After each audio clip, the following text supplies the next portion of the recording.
obviously we have to start with the LA Lakers. If they weren't already good enough, if they didn't already have the best duo in the league, now they are far and away championship favorites if they already weren't. A team that had two of the best players in the league, but not a ton of depth, now has two of the best players in the league, and maybe the best depth in the league. So they slightly improved their starting lineup because they're probably still going to run out Caruso, KCP, LeBron, AD, and now Marc Gasol. And Marc Gasol is just better than Dwight Howard and JaVale McGee. Not massively, but he is better. And then they kept Markieff Morris, Kyle Kuzma. They got Wesley Matthews to replace Danny Green. And then they added the two sixth men of the year in Dennis Schroder and Montrezl Harrell.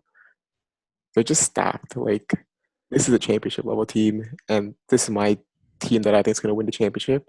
I think it's going to be quite. I don't think it's going to be quite competitive too.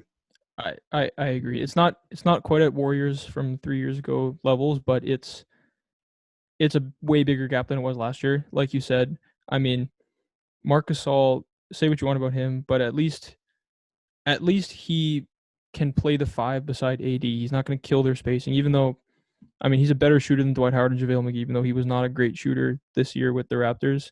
This past year with the Raptors, he's a better shooter, better floor spacer, just a better kind of, I think, better offensive player overall.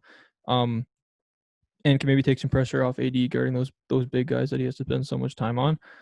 And then a team that had no bench, a team that we always said that their bench when LeBron had to come off was going to be the downfall of the team, now has the guy who won Sixth Man of the Year and the guy who probably should have won Sixth Man of the Year. And they signed a pretty decent player who was on the Bucks last year, Wesley Matthews, and they brought back Markieff Morris. I don't really know what else to say. It's kind of a perfect team, and barring catastrophic injuries, I think they're pretty much locks to repeat as champions. Yeah, and what I might say is might be blasphemy, but this team is a championship contender without Anthony Davis. Like, that's how good this team Yeah, is. I kind of agree. Like if Anthony Davis got taken out of this team, like they're still a championship contender. That's how good this team is. Yep. Like, they have so much options, playmakers, scorers around LeBron James. Like, it's gonna be tough for anyone to win unless AD gets injured or LeBron gets injured. This is the Lakers championship. Not really much else to say about it.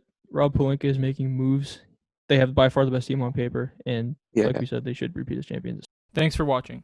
Listen to the Stretch the Floor podcast on Apple, Spotify, or wherever you get your podcasts, and follow us on Instagram.